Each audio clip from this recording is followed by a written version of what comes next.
Let's go, people. I'm here. I'm ready. We're live. Welcome to the stream, everybody. It's finally confirmed.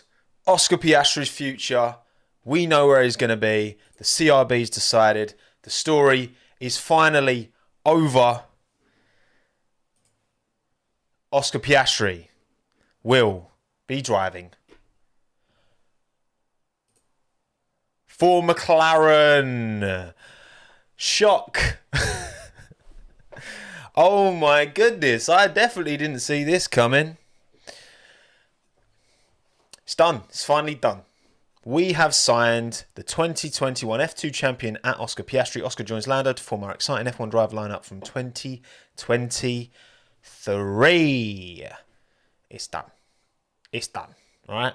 It's finally done. We can all move on with our lives. Okay? It's over.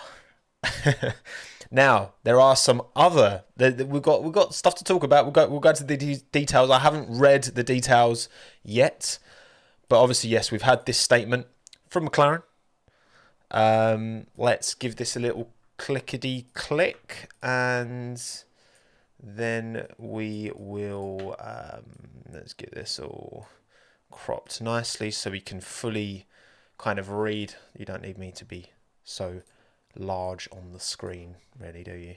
Right, let's read the dates. First, from McLaren's point of view. Get their perspective. Just crop this in so that you lot can read along with me. 2021 FIF2 champion Oscar Piastri to join McLaren Racing in 2023. Oscar is an exciting addition to the McLaren family. McLaren Racing has signed. Okay, this is all just we know this resume. Cool. Oscar, I'm extremely excited to be making my F1 debut with such a prestigious team as McLaren. Savage. Is that a burn at Alpine? Maybe not. Maybe I'm reading into that too much. I'm very grateful for the opportunity that's been offered to me. The team has a long tradition of giving young talent a chance. Blah blah blah. Andreas Seidel, the entire team is delighted to welcome Oscar. Is there anything really interesting here? No, not massively. Okay, cool. I mean that's it. That's the statement. That's the announcement. But of course, we've not just got McLaren talking. We also have Alpine, who have also put out a statement. So BWT Alpine F1 team statement. Thanks the Contract Recognition Board for convening on Monday, and we acknowledge the decision they have made. One of two. We consider the matter closed on our side and will announce our full 2023 driver lineup in due course. Our immediate focus is the Dutch Grand Prix and 5 for 4th. So that's what Alpine have come out with. That's what Alpine have said. Yeah. It's done. It's done, everyone. Finito.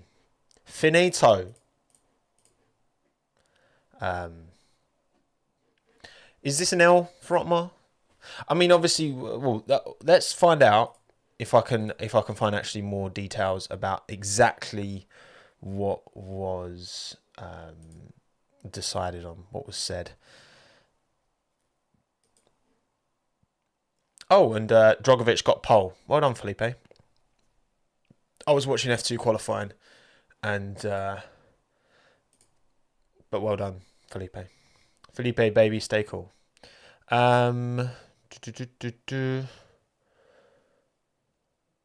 Right, let's get old Christopher Medland. F1's answer to Fabrizio Romano. Right.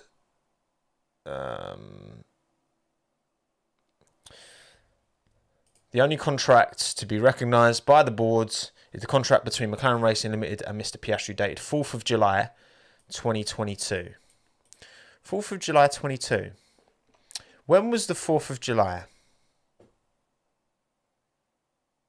When was that relative to the Alonso news?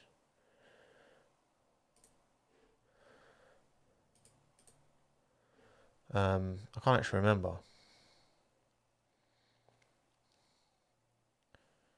After Silverstone. Oh, that's when 4th of July. So that's done that way before. Yeah, 4th of July. I was in me and Hannah were in Yosemite National Park on the 4th of July.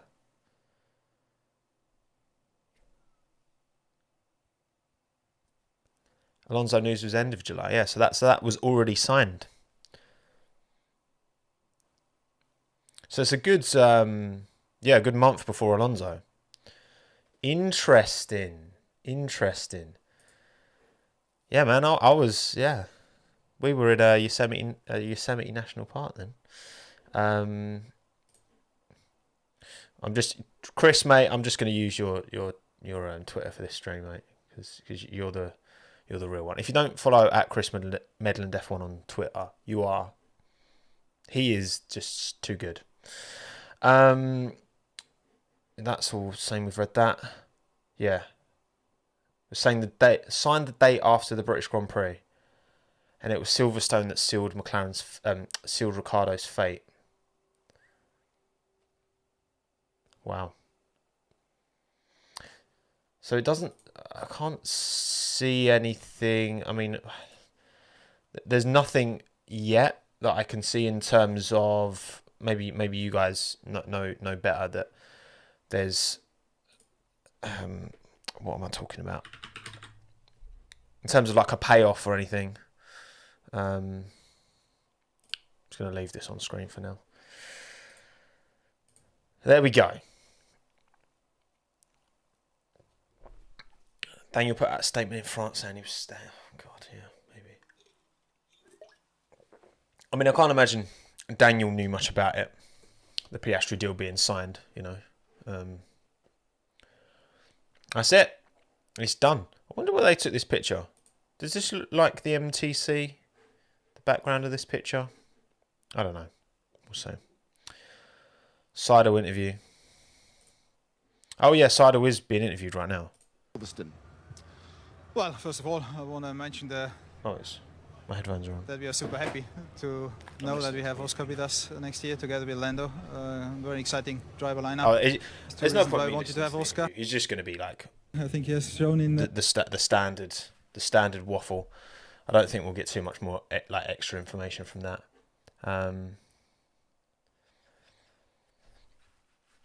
But yeah,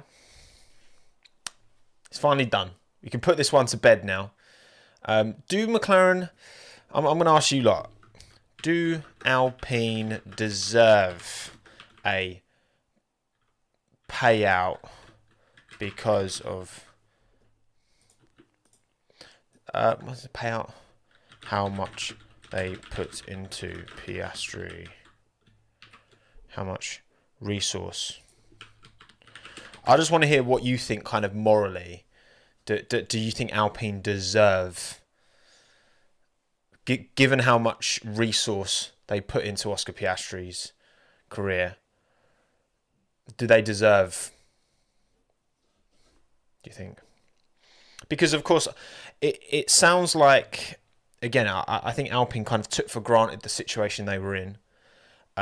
They could have nailed down Oscar, but they didn't, at the expense of keeping Alonso for a little bit longer, which was just, it's turned out to be a very kind of silly. But I get it from Alpine's point of view. Look, I think the way Otmar's spoken about it is very much like, you know, he felt that there was for want of a better term, a like gentleman's agreement. You know what I mean? Where it's like handshake, like we've helped you out, you'll help us out, blah blah blah. Which I do understand that. I do understand a feeling of like betrayal from Alpine's point of view. I understand it, but Otmar knows this. This is Formula One, mate, and this is like one of the best prospects to come through the junior formulas for years now. You can't rely on gentlemen's agreements. Like, you have to get that stuff locked, man. You have to get that locked. And unfortunately, it looks like they were just a bit naive, but potentially in in what could happen, and just assuming, oh, Oscar will stay with us, he'll be fine. But I do wonder, like, you know, Oscar's obviously going to have even more eyeballs on him next year. See, a rookie coming in is always going to have eyeballs. But given all of this drama, the pressure's going to be even higher. Alongside a Lando Norris as well, I do wonder, this is going to be a really fascinating driver lineup to see next year. It's going to be really interesting. Really interesting. Oh God, it's going to take Piastri out. But now that's cleaned up, which again, I mean, this is all confirmed anyway. Now we've got to see what Alpine choose to do. When was the last time a rookie made their debut in a midfield car? I mean, obviously Charles Leclerc made his debut at Alfa Romeo Sauber, and that definitely wasn't I mean, he got 3-7 places at the end of the season. So I would say Charles Leclerc's probably the most recent to have a... I mean, the McLaren car is probably the 5th best car. The Alfa Romeo is probably around there as well. Yeah, and obviously Lando as well, to be fair. I completely forgot about Lando. Yes, this is real, Cecilia. Albon Toro as well. Like, it's not that unfamiliar. Obviously, with George at Williams, that was kind of a particularly poor. Yeah, and Sonoda as well, actually. Yeah, I mean, loads of people have overthought that one. Thank you, Sarah, mate. Appreciate it. What's the saying? Nothing personal. It's just business. And Alpine didn't do good business. Spot on, Sarah. Spot on. You can feel personally aggrieved and feel like he's again, but if you're not gonna get that done on paper, it's 2022. You've got to get these things signed, sealed, and delivered, mate. And unfortunately for just Alpine weren't on their job. How much of that's Otmar? How much of that is Laurent Rossi? Hard to say. Here we go. Ooh. I've just seen this shared on Twitter, which I'm gonna because I think a timeline of events is gonna be a big part of this going forward. Hang on a second. Go full screen and then back to screen share. This is just shared by. I know of the $50 account, so I'm gonna trust the source. British GP 3rd of July, Oscar signs 4th of July. Zach quoted Daniel saying 11th of July. Daniel's post 13th of July. Well, I mean that all but confirms that Daniel wasn't aware of what was being signed away from him. When was Andreas Seidel's comments as well around we're committed to Daniel? I do wonder when they... Because it is like... It does feel a bit wrong. You know what I mean? Like when these deals are... A driver's told one thing and... You know... I don't think Zach Brown and Andreas Seidel have come out of this... They've got the driver, but they've not... I think their reputation, just from a kind of human point of view, has taken a bit of a drubbing, in my opinion. Which I understand that, like, but so much goes on behind the scenes that we don't even know about. So I struggle to really strongly condemn anything because we just don't really know what the conversations were. But you do feel like what was there to lose for not telling Daniel earlier? You know, I don't know. Hard to say. But obviously, if you were in here's another question. I'll do another poll. If you're Oscar Piastri, would you have chosen? Would you have stayed at Alpine, or chosen McLaren?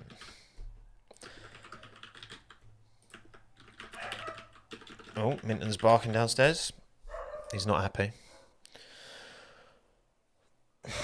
Matty, yeah, thank you for the €2. I mean, to be honest, mate, I'm not actually watching what practice. What was it? It was the Mercedes one too in practice, wasn't it? I'm not quite sure what you're referring to, Matty. Oh, do you mean like in a straight line? Like what was it, straight line? I can't even remember. Yeah, if you were Oscar Piastri, would you have chosen to remain at Alpine or jumped at the opportunity to go to McLaren? Because there's a few things here, and Jenson Button talked about this earlier on Sky Sports, and he was talking about how like you don't want to be making enemies this early on in your career, and obviously he'd been through a very similar thing with BAR, which ended up when he wanted to go Williams, but then they stopped him leaving, and he ended up being in a brawn and won a title. So, but honestly, if I'm throughout all of this and just looking at the teams and looking at their trajectory, I would, if I'm Oscar Piastri and I can either race against Esteban Ocon as a teammate at Alpine with that Alpine car, with that Alpine team personnel, versus McLaren alongside Lando Norris at the MTC, new wind tunnel coming, all that. He does look quite smug in that photo, doesn't he? I mean, fair enough. Everyone's fighting over him. I'd probably stay with Alpine, in my opinion. But again, for Oscar to be tempted enough away suggests that, again, you can speculate to your kind of blue in the face. Like, you know, did Alpine not make him feel like he was going to get that opportunity anytime soon? Did he feel... And I said this about Alonso so many times. You cannot doubt the levels that Alonso's been delivering. You can't doubt those levels, right? But if you had to choose between getting one, maybe 2 more seasons out of Fernando, or someone, a 21-year-old, Oscar Piastri, with this stellar junior career, looking like he could be the next Charles Leclerc, George Russell level of junior talent, as good as there is no level of performance from Fernando Alonso if you're planning for the long term, because the Alpine don't have a title winning car yet, but they could have a title challenging car in the next 3-4 years, because they're not a million miles off. They're certainly a lot closer than a lot of other teams. So then you've got to think, you know, I think the long term game, I think with a talent like Oscar, if it was a talent that's, you know, all right, but I mean, he's clearly something special from what we've seen already. You can understand the argument to get rid of Fernando, even though he's doing really well. There's clearly an argument to be made there. But now they've got neither, which is crazy. Crazy. Less variables with having... Look, and again, from Oscar's point of view, you know, he's never driven that McLaren. And we saw Daniel, you know, go from a Renault car, an Alpine car, to a McLaren car, and they're very different cars. Oscar knows how to drive that Alpine. I don't know how quick he is. He's done loads of testing in last year's car. It's a risk. It's a risk. And it's the potential upside. Obviously, you're putting your bank in on McLaren being able to deliver a car that's a better package in the long term. But I wouldn't have made the same decision Oscar's made, to be honest. Knowing what I know, which is not very much, because I'm just a fan watching from the outside, right? We don't know actually what's been going on. But from what I've seen, I would have stuck with Alpine, personally. I hope he doesn't live to regret the decision. And also, I would also love to know how much of this came from Oscar, how much of this came from his management, i.e. Mark Webber as well. That desire to entertain an option elsewhere and then to sign a contract elsewhere as well. I do wonder. Is there been any other good good tweets, good content that we can look through? Oh yeah, where's my No, that's not it. Well, I did that Photoshop, didn't I? Of Oscar and Lando. Actually, I'm sorry. Before I do that, I'm just gonna. Oh no, I've pinned something else now. Okay, I'll do it later. Oh look, Australian F1 Australian Grand Prix woken up finally. Vinton, stop barking, man. Any other good information? They still haven't deleted it yet. All right, cool. We've talked about it enough. I'm gonna end the stream now. 20-minute little chat, little update. Thank you everyone for coming. Thank you M Reed, by the way, for the €5. I think given how they kicked out Prost and Fernando leaving like that, it may show signs of a toxic environment. That's not the same team though, is it? Like the Prost. Oh, sorry. I'm thinking about Prost as a driver, not as the. I'm thinking about when Ferrari kicked out Prost. I'm like, oh wait, hang on, that's not what you mean. Look, I think there's new personnel, new management. I think I don't have a strong opinion on like, oh, Alpine's really toxic. I don't necessarily believe that. I haven't seen enough to make that assertion with any confidence, right? Personally, but yeah, and thank you, Mate. Unpopular opinion: everyone is a snake except Otmar, Laurent, and Alpine. You could, but look, we talk about snaky, but it's Formula One, it's business. Like, this is just part of it. You have to, if you're gonna get into the ring, you got to be prepared to take some punches. And if you're not, I just think you just need to be. It's just naive, man. I just feel like it's naive. But anyway, right. Thank you all for coming. You guys for what? I don't think you can tell me that Otmar choosing to replace Perez with Vettel. I don't think that was Otmar's choice. I think that was Lawrence Stroll's choice, personally, Mahid. But yeah, thank you all for coming for this quick update. And finally, the Piastri is over. He's going to be at McLaren. Who knows for Alpine, we'll see. Maybe Pierre Gasly. In which case, not looking good for Daniel Ricciardo. But yeah, cheers everyone for coming. Stay safe, be well, be happy, be kind to everyone and yourselves. And I will see you on Sunday for the last lap, on the Last Lap YouTube channel, or Monday for the post-race stream. Bye-bye.